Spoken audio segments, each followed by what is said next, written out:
બનાસકાંઠા જિલ્લાના થરાદ તાલુકાના કોચલા ગામ ખાતે આજે ઠાકોર સમાજ દ્વારા એક ભવ્ય શિક્ષણલક્ષી સ્નેહ મિલન કાર્યક્રમનું આયોજન કરવામાં આવ્યું હતું।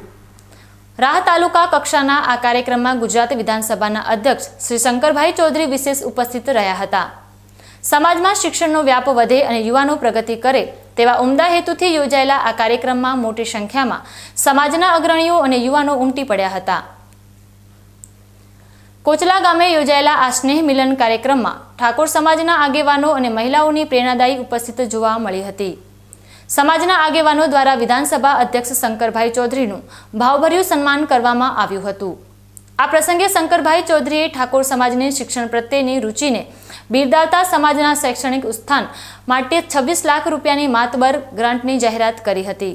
તેમણે પોતાના સંબોધનમાં જણાવ્યું હતું કે કોઈ પણ સમાજની ઉન્નતિનો માર્ગ શિક્ષણ દ્વારા જ પ્રસ્તુત થાય છે। આ જાહેરાતને સમાજના લોકોએ હર્ષભેર વધાવી લીધો હતો। કાર્યક્રમમાં યુવાનોએ ઉચ્ચ અભ્યાસ અને કારકિર્દી ઘડતર માટે પ્રોત્સાહિત કરવામાં આવ્યા હતા।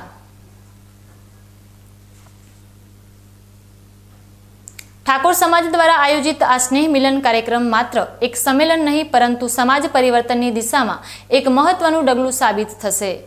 સરકાર અને સમાજના સંયુક્ત પ્રયાસોથી આવનારા સમયમાં શિક્ષણ ક્ષેત્રે મોટા ફેરફારો જોવા મળશે। આ કાર્યક્રમ થકી ઠાકોર સમાજમાં એકતા અને શિક્ષણ પ્રત્યેની જાગૃતિનો નવો સંચાર થયો છે।